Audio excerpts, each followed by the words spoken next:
up? It's your boy T-Man Reaction. What's going to be a little bit of thoughts, talks, reaction. This is via Crystal Talk Wrestling. Now, some of her videos I question a little bit because she's a very, a hard wrestler or a tough fan in wrestling as well too. Though, reason why I wanted to react to this is because she speaks on, what's a lot's been talked about since this past Tuesday when Zilla Vatu made his official debut in NXT. How a lot of fans were like, getting tired of the bloodline, the Fatu family as well too. And here's the thing, I'm not bad about it. I'm 50-50 with it. It's not that bad. I mean, if it was still like the bloodline stemming from the Hill Tribal Chief Roman thing, maybe, but not as much. But I can understand why folks are feeling this type of way too. I mean, and then it doesn't help you have bloodline Glazers fans who worship the hell out of the bloodline, like Lucia Camacho, who face is starting to be more and more punchable with his little videos talk about the bloodline. You you love the bloodline. You enjoy the bloodline. You can't get away from the bloodline. That's why I mean, almost like his videos go. You hate Cody. You love the bloodline. Cody's not. Cody can do the job, but the bloodline always save WWE. Nobody else. Yes, I mean, pretty much that's what seems like his videos is. But we're gonna see this video from Chrissy Talks Wrestling as well too, and about fans being tired of the bloodline. So without further ado, we start with my good old buddy Rated M. I watched some of his reaction videos on Wild Wrestling though, especially the Oh My God Wrestling highlights. Cool dude. But anyway, let's see what he had to say about this. I don't think some of y'all really grasp the fact that some of us just have bloodline fatigue, bro. Like, if we're keeping it a buck, this story should have been done at WrestleMania 40. It was the perfect ending. Them reheating the fucking nachos. And then the thing about that, it should have, but then they continue with it, and what made me not like it as much because of the fans who were saying like nobody care about what's going on above in the bloodline. Roman should never lost the title because the bloodline still the bloodline. Nobody, and people was think the bloodline's getting down. Oh, it never's gonna go away. And like you got like everybody, because when Tabata made his little debut, he got more views than Cody's appearance on SmackDown for his title being attack, or an attack for somebody else going to get more views than the talk. So there's that. Ashley's going to get more views than talks anyway. So there's that. But people use that because anyway, and they use that as leverage of what in that Toiso win for Cody winning the title as well too. So that's what turned me off about that as well too. But yeah, It's not moving a lot of us. Some of us are tired of this shit. Like, some of us don't want to see them cook. We don't want to let them cook. I'm tired, gang. Let it end. Let these niggas all, thrive on their own. I don't want to see this shit no more.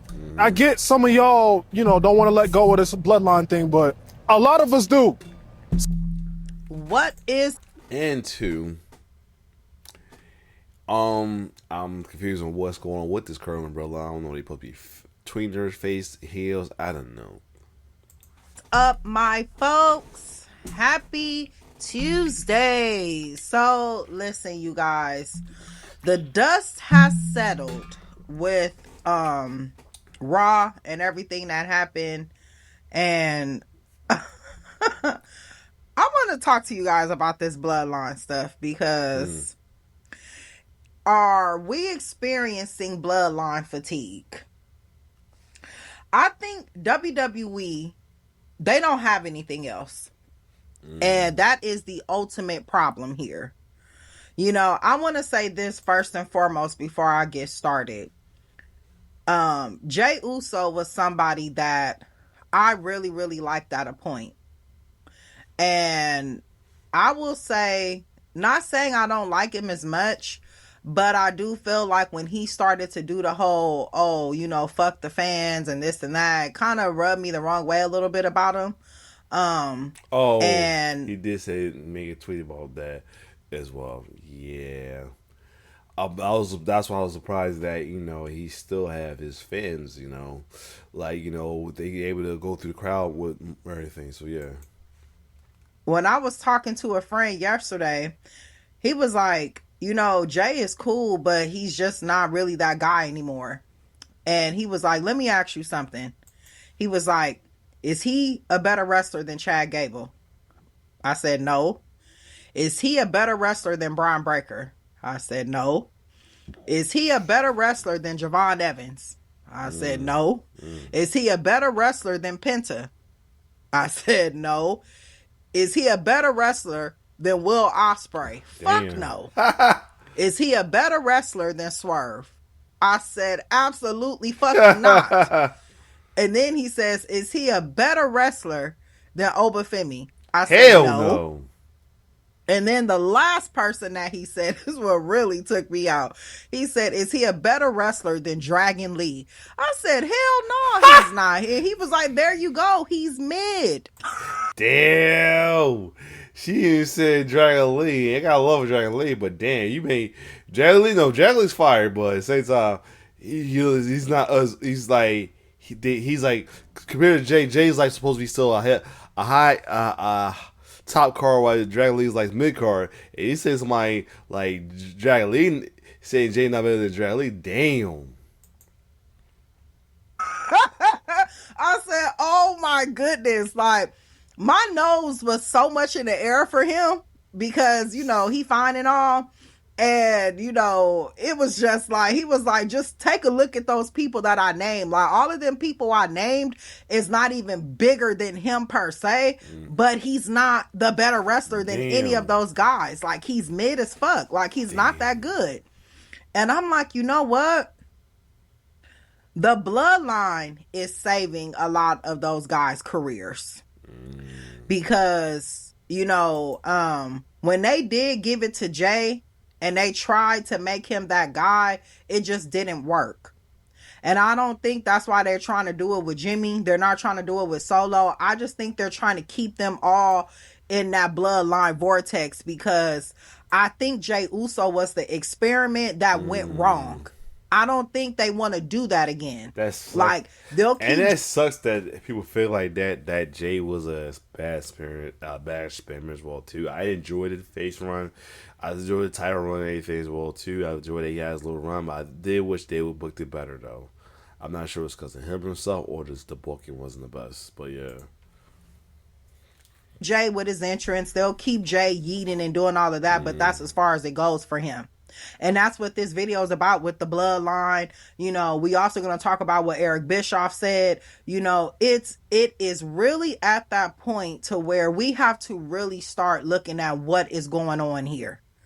So I will say this. I feel like before I go there, and this is some of the offense you hear, not her, but here's some of the offense that people why the Bloodline thing, like the guy I talked about, Chicago Macho, you said it because Roman's been building this for his family. That's why he won, because Rock and Roman's like the only one out there that has like major titles as well too. I mean, Yokozuna did too, but still, I mean Jay. But the main ones that get a lot of love for the title runs is Rock and Roman.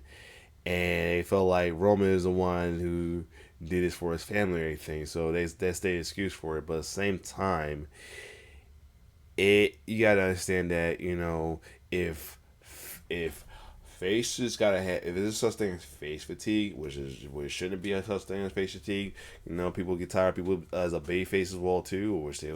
I wish they got people be tired of heel fatigue, but that's not another story. But if that, and I guess if face fatigue is this, I guess bloodline fatigue is this as well too. I mean, and like I said, it's understandable as well because I think they was right by taking the title off of Roman for a minute because yeah, we had to see where he can do outside the title. And then right now we're seeing what Cody can do outside the titles too. Sometimes it's good to see what people can do outside the titles. That's why it was nothing wrong with Roman losing the title. I mean, people just had a problem because of one, Roman lose title and who he lost it to, which sucks that people had a problem with that. But anyway, let's keep going. Jimmy and Jay is starting, and I don't want to put Jacob in here, but he can go in there too. If they keep this going any longer, it's gonna look like they cannot survive without Roman. It's And it's facts, especially with Jacob. Jacob could have been on his own, but now he's being the lackey. He's still popular and gets his pop. You know, we don't know what the hell they are. Hill face tweener, whatever. Jacob kind of slowly cooled off a little bit. Now we can't wait to see what happened with Solo now that he lost his match and he has to go answer the trial chief.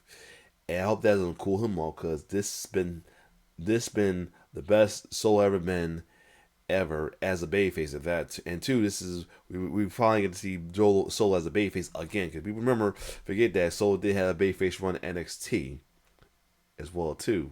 But yeah, talking and everything before he came up to the main roster, being a solid one. And then then had this mafia character as a heel, but now he have this funny mafia character as a face as well too, kind of similar to The Rock almost. So let's hope this isn't in all of a sudden because he lost his Master J. especially Jimmy, because they haven't even given Jimmy the chances that they gave Solo, Jacob, and Jay. Those three guys at least got to experience being really truly on their own. Jimmy, when he turned heel, he left Roman, then he went back to Roman, then he was looking goofy and doing some. Yeah, when that happened, that didn't make sense. I was then tall on that. Never made sense. Even if they was tending to do that, the timing they didn't make sense. They did it too soon, in my opinion. For one, and two, it shouldn't have been done in the first place. Truthfully shouldn't have been done in the first place, but it happened, and then we got the match, and unfortunately, the match between Jimmy and Jay was a little lackluster, unfortunately. But at the same time, I feel like they should have turned on each other like that. But I guess they had to, because the Hardy done it, the Kenny Undertaker done it. Started out like that. Who else? Eddie and Chavo done it. What other brothers and Edge and Christian? Well, they're not brothers, but Edge and Christian done it. The Steiners done it as well too. Hell, Heat kind of did it as well too. So yeah, they had to have sibling rivalries all the time. So Nikki and Brie in the way. So yeah, they have to have sibling rivalries, and it's ridiculous that sometimes sibling rivalry is good, but sometimes good amount of time it's not great. But Crazy stuff, it just Jimmy didn't experience that Solo run like everybody else had.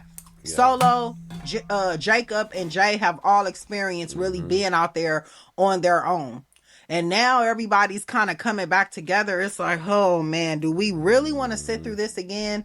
Basically, they're going to retell the story 20 different ways. Yep. I was all for Roman winning the title and, trying to bring this company back to some type of salvation or something because he could do it. But then it's kind of like repeating itself, like the same cycle. So that's what this is about. So look, Eric Bischoff, he's standing on business, okay? He is standing on business. So he's not apologizing for what he said about Roman. He's not. He's standing on what he said.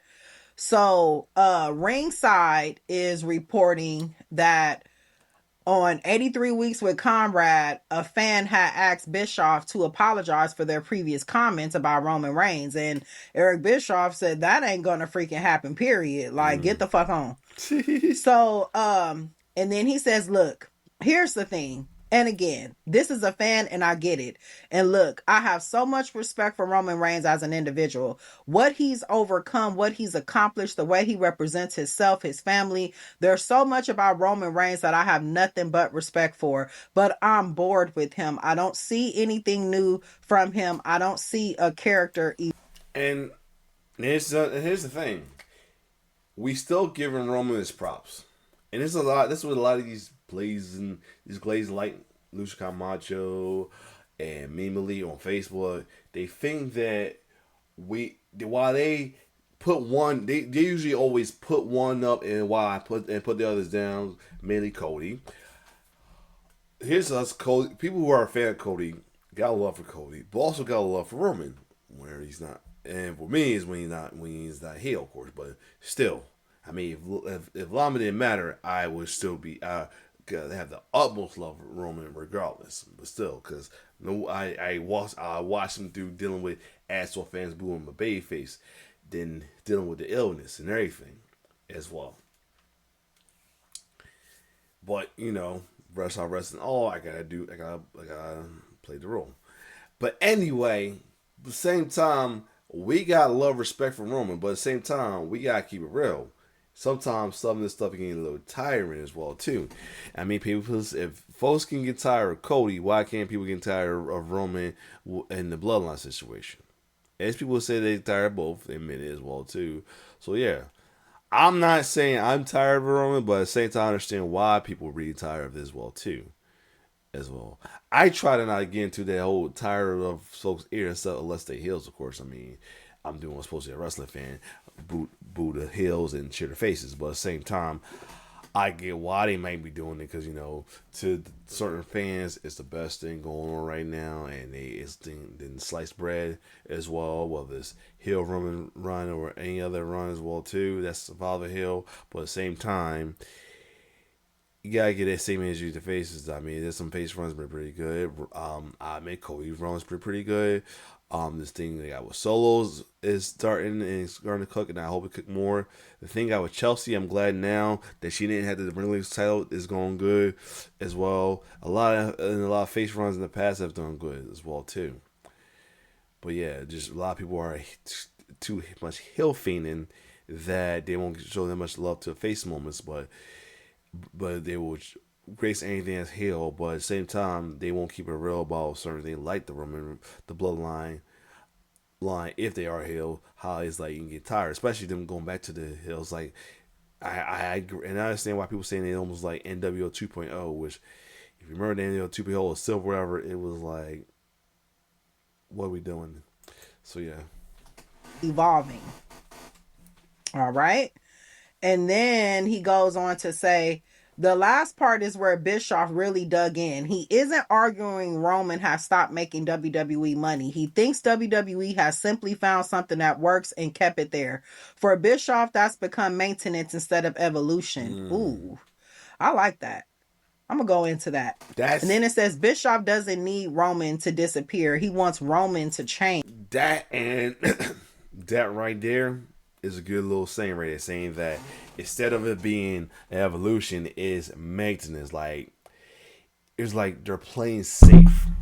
They're scared to take a risk because they feel if according to certain Roman fans or Glazers like Lucia Camacho, that they felt that they failed with Cody and now they run it back to Roman. I don't think Cody was a fail. It's just they booking was bad. They could have booked Cody better, and they could have too. And I always say that, and I was down this hill and say that them not adding keep when Cody and Priest won the championship in 40, them staying with their relative titles for the brand was not a good idea. Because Cody had plenty of hills he can went to. He had some great feuds and matches on at Raw, while Damian Bean had some for SmackDown as well too. Some good faces to go against the SmackDown, but all of them end up leading to a face turn for Priest, which I'm not mad at, and while at the same time had to force people to turn heel for Cody, which they shouldn't be the thing. I mean, and then bringing in Logan Paul for as well too, which I ain't mind that match as well too. Just how they did just was questionable. And then down the line they seen the heel turn. So yeah. So I feel like and then of course the Kevin heel turn, that him and Kevin's matchup was pretty good. But at the same time, instead of forcing heel turns, they could have had some folks that can turn face. Some heels is already established to go against Cody at Raw, and then some Sabbath faces to go against Priest at SmackDown. But they sort of messed up in the beginning right there. Change. So he goes on to say, um, we're not seeing any evolution. We're seeing maintenance, and it's good. It's definitely working from a financial perspective. So there's nothing wrong with it. There's just nothing compelling about it. And there's no evolution to the character until and unless there's an evolution in his character in the way he's being presented and the stakes or the opportunity. I'm just not interested anymore because I've seen it all. There's just nothing different. And this is why if I said this plenty time in previous videos, this is where it hurts. It hurts the fan side of wrestling when they use money in the business. If they lose the money business, of course, it's going to keep them afloat. But at the same time, it takes away from the fan. Right now, with the money, the prices of tickets and everything, why it's helping me be keeping making the money in WE is hurting fans. It's hurting the fans in a way. I mean, sometimes you gotta think about the fans more than the business as well too, or at least balance it out in a way. And that's the end of that. So look, y'all, we're going to go into that because look, I don't think Eric Bischoff is wrong. I know y'all probably like, oh my God, hell's frozen over. Look, I'm an equal opportunity. Anybody can get it. Like, have at it. I don't give up, So, I feel like with Roman, especially after last night, this is how you know they're in trouble. Raw was absolutely horrendous yesterday. No Roman, no excitement, no furthering stories, no nothing. Just what we got yesterday. Raw was good last week because Roman was there and it was a lot of stuff happening. This particular episode did not have that. I think last week we had some returns happen, some new things starting to shake up, and then it just seemed like back to our regular scheduled program as far as what we saw yesterday. And I will say this about this whole bloodline stuff. Nobody is evolving. Nobody is. It ain't even just Roman. It's all of them. Jacob is he's not progressing. He didn't what's it called? He didn't went down. Yeah, I just said that. Like, I mean, he's still a fan favorite, but he kind of went down. I mean, and of course, he's showing more dominance before, dominance now with this enforcer character for the Bloodline. But at the same time, he kind of had been reduced to that instead of being a starter on like he was before. In progressing, and I just think it's not just Roman; it is all of them. This whole group is not evolving. It's just like Solo told Jay, look at everything you done now, look at you. True. Like, I don't even take Jay serious anymore. Yeah, a lot of people were, a lot of people was getting tired of running it back. People are tired of his little warrior shot promo, and of course the Yeats as well too. I mean, sadly, people are getting tired of it, forcing him to, be a tweener. Oh, I don't know, probably Hill, but still at the same time, it sucks that fans get over stuff as faces more than they get over stuff as a heel, which is sad. It's just not the same. And if they continue with this, because I'm gonna be honest with you, this is their well until it runs dry. Pretty much. They are centering everything around the bloodline. You could tell they were all throughout the show yesterday without Roman. The same thing that is giving them their financial perspective, like, oh, it's working from a money standpoint, it's not working from a product standpoint. That is the problem. There we go. They cannot see this isn't working. None of these guys are doing anything. So when the inevitable split happens again, where are these guys going to go? I tell you, they need to go to retirement, except for Jacob. Jimmy, they all 40 something, I believe. Either 40 or 41. They are something. They right in between there. Roman too. He a little older than them. So once this whole bloodline stuff is over, I think we need to start thinking about retirement for these guys. I really do, because you can't do anything else. You can't do anything else with the bloodline. The bloodline started in 2020. It is 2026. That means this whole bloodline stuff has been going on for 6 years in WWE. They have not created any other central story.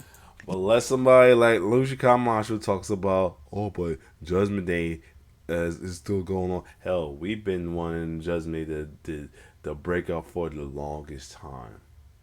It's just they not doing that either. So yeah, don't put Judgment Day in there. We been stopped caring about Judgment Day. We been, but just in case somebody say we, but was okay. Let's say majority of us has been tired of Judgment Day. We've been waiting for that breakup for a long time. They found ways to keep them, was new members or not. It's ridiculous.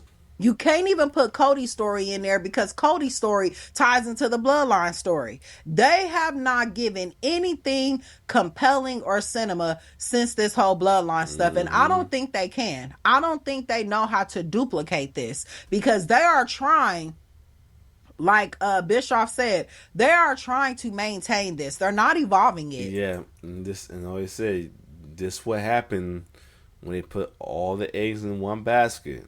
With this ain't with Roman. We find it in the basket and go somewhere else.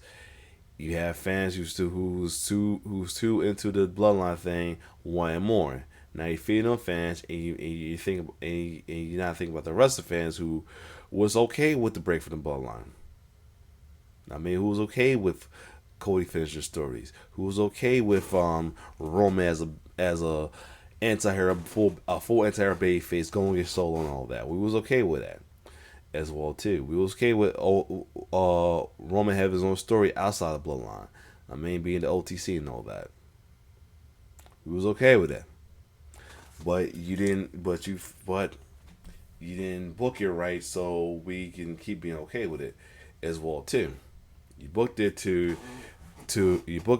where you knew you was gonna come back to the bloodline, and you had to rely on the bloodline, or you didn't do better booking with stuff outside the bloodline. And now you had to rely on to your breadwinner, and now the breadwinner that you had in the past is now getting old and tired. In a way, they're not evolving anything because everything around them can't evolve.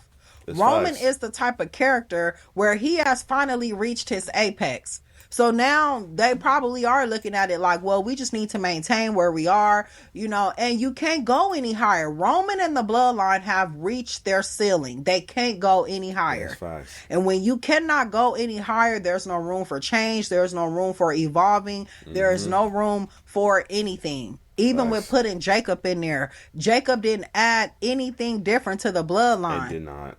He's literally Solo's replacement. If you think about it, just more aggressive. Just in there with the Usos, and I'm gonna be honest with you guys. I just feel like this company is incapable of giving people central stories, and I want to mention this to you guys with Obafemi and Brian Breakker. C-Jax mentioned this, and he is saying the same thing that I have already said. Brian Breakker needs to be served up to Obafemi. That is just what it is.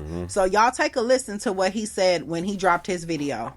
Even get on the Mania card. He was injured, so I forgot about that. Sorry. He couldn't even get on the SummerSlam card. So again, how are we supposed to compare this dude to someone who just retired the beast of all beasts in the history of this company in Brock Lesnar? And we're just going to believe that these guys are battling for who's a quote-unquote true alpha? Are you kidding me? Obafemi, in booking-wise, if they have any logic with anything being consistent, should job out Braun Breaker in 5 minutes whenever they fight. So that's the situation they put themselves in. They booked themselves into a corner. Braun Breaker's been booked like a lackey jobber in this stupid Vision faction. So now it's not even believable when they're standing across from each other. Obafemi's whole head is above this guy's head. You know what I'm saying? Like, it's not believable. So as you guys, I will say this now about that. I said I will disagree with the job in Braun. I say would definitely let Oba and Braun cook. I'm gonna say that. But the thing about Braun, they got to break him away for this division. I will say agree, they need to break Braun away for this division thing. Only thing is, would they keep him heel from breaking away the division or make him a babyface as well too? Of course, you know me, I want my a babyface Braun, but and if it goes get Oba, I wouldn't mind them both being anti-air face or anything as well too, because they still can get the job done as well. Either way, I agree. I disagree with them saying of Oba over squashing Braun, but I do agree that Braun need to break away for that vision, man. He do. It's been time at this point. Guys can see now, he's a little bit more like he just needs to job out to Obafemi. Like that's what he's on. I'm just more like, hey, like Braun Breaker just needs to lose. I don't care how he does it. He just can't win against. He do need to lose against Oba. He can't be Oba. I will say that he can't be Oba. Let his loss. I will say let this loss be a reason why he leaves the division. That could be the other thing too. Let this loss be the reason why he leaves the division and try to prove who he really is. It's Obafemi, because I'm gonna tell you guys why. Creative writes themselves into a corner and they don't know it. They did it with Randy and Cody. When I told you guys before all that shit even happened, I said they are writing themselves into a corner and they're gonna end up giving us Randy versus Cody out of nowhere, and that shit ended up happening. I told you guys, because they don't give anybody any credible journeys or stories anymore. I told you guys the same stuff from NXT. People getting caught up and getting paired with veterans or getting paired with other WWE superstars when you don't know what these people are capable of doing. Right. The main roster is not training wheels. Okay, it is sink or swim. When you get up on a main roster, that means that they believe in you, they see something in you, and they want to see what you got. There should not be, okay, well let's put this person with this person so it'll kind of help them do it. This is why people get released. Like, y'all don't hear me. This is why people get released. Like, when you have situations like this, you don't know if a person is capable of standing on their own. WWE has a bloated roster. And I do believe sink or swim is what it is on the main roster. People come up, getting put in tag teams or factions. To me, that's training wheels. You doing that already down in NXT. And I told you guys, I don't know how y'all watch NXT. For those who do, I'm not sitting through nobody's developmental. I don't give a fuck if it is stories and all of that to go with it. I cannot do that shit anymore. I'm gonna disagree with that because I love NXT, especially this current run of NXT. I love as well too. I never downplay NXT anyway. When I started getting into NXT, I loved everything about it. Even rolled with the 2.0 of NXT as well. But I will say that they do need it shouldn't be no training wheels when they get to the main roster. But I would not downplay NXT at all. It's lovely. Because it's bad enough I'm trying to get through regular week-to-week TV, let alone trying to sit through anybody's developmental at this point. I don't care. I can know who they are when they get caught up, but there's no way in hell I'm going to sit through an NXT show. It's not happening. And then what ends up happening? Those same people who spend 5-6 years down there at the Performance Center gets caught up, and then they get in a tag team or a faction. You still got the training wheels on these guys. What the fuck is NXT for? Damn. Like, you need to get out here, know how to cut promos, know how to tell a story, and wrestle on your own. That is what NXT is for. And this is why I say, you guys, this is where we are in this company. Everything that they do is just so ass backwards. The Bloodline, people getting caught up, the Obafemi and Braun Breaker. Obafemi, I told you guys, look jacked on Monday Night Raw. He did. It don't even look like Braun Breaker is a threat for this guy. And this is what I'm saying. Everybody is comfortable in their positions today, when people should be losing their spots actively. That was a thing under Vince. Undertaker has always talked about it. People was afraid to lose their spot, so they went out there and performed to the best of their ability every single time, because you wanted to impress the man in the back, which is Vince McMahon. People don't care about impressing Triple H. Damn, I didn't think about that. These guys are on guaranteed money, guaranteed contracts. They happy to be. Look at what Stephanie said when she came out there. She said, "I'm so happy to be back. I'm so happy to be here." Fuck that. I'm back for my title. I'm back for my position. I be telling y'all, people don't be talking with conviction. This is what I need, and this is what I'm coming to get, and that's just what it is. But everybody, like I said, everybody today is in a comfortable state. Braun Breaker, we all seen it happen on national television. The man has lost his spot. That is his story. You got this man worrying about another man. What?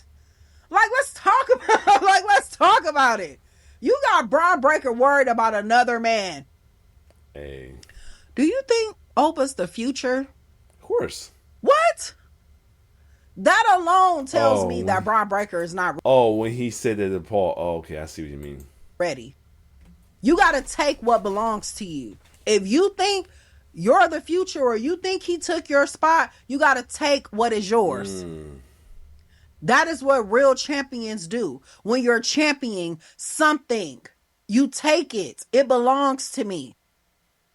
But yet, we have to see him keep asking people, do you think Braun Breaker is the future? Do you think Braun Breaker is the future? I mean, do you think Obafemi is the future? Do you think Obafemi is the future? Who is writing for this guy? Who is telling him to say this shit? This is why he's not believable. Damn. You think Obafemi ever mentioned Braun Breaker? Right. You think he was worried about Braun Breaker being labeled the future? And Brock Lesnar just stamped Obafemi? Right. He never even mentioned him. Because you have to take what belongs to you. This is what I'm saying. No, none of the stuff that they give us is believable. It's just not. And now you have this whole string of people now getting tired of the bloodline. They're getting tired of the same stories being recycled. Look, you guys. I was like kind of good glimpse of the comments where some people say somebody made a point, and it was hell at the time. They stuck how they shut down the Hurt Business so the bloodline could be a strong faction, and that's kind of sad right there. It's sad but true though. Despite the Hurt Business being a heel, Hurt Business could have been a good little faction goes against bloodline, even as anti-hero faces against a heel bloodline. Let's be honest. It's going to be 2030 and everybody's going to be in the bloodline. It's 2026 and 2030. Everybody is going to be in the bloodline. It's facts. Maybe that's when Roman is going to pack it up and go. It is a big family, so I guess I can see it possibly happening. I don't know. They have to do something. Seriously, they have to do something. Because I'm looking at this whole thing as, what are you guys going to do when that actually does happen? When Roman is ready, all right, well, here you go, Oba. What are you guys going to do with everybody else that's on the roster? They center everything around one faction, which is the bloodline. I mean, okay, this is a little bit off topic. They had something with the LWO. But this is what I think happened. I didn't think they wanted another rival faction as big as the bloodline, because let me tell y'all something. When the LWO came back and Ray had the shirts, they sold a shitload of merchandise in one day. And I don't think they wanted to rival the bloodline. The LWO could have been on SmackDown and the bloodline could have been on Raw. There you go. Right. They really could have had something. Imagine if Penta would have came at that time. Right. They didn't give the LWO. Well, it's a 50-50 on that. I would say yay. It'd be nice that Penta be part of it, but at the same time, a lot of people didn't want.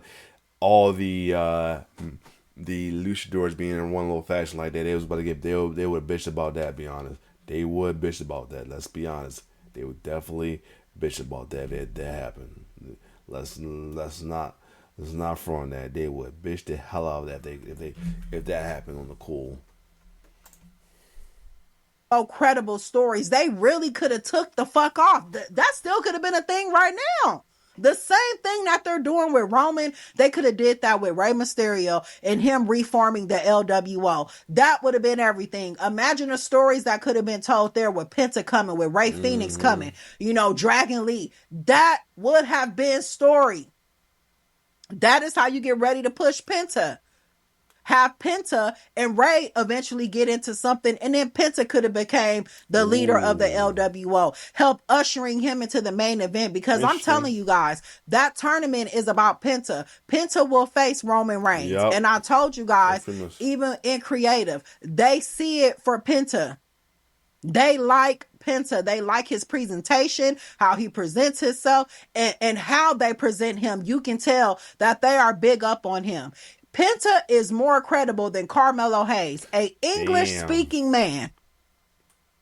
They see it for Penta, who uses English as a second language, more profitable and more, I guess you can say, they see it for Penta more than they see it for Carmelo. This is where we are. I couldn't even say it, y'all, with a straight face and not laugh. I tried to do it and not laugh. But yeah, this is where we are, y'all.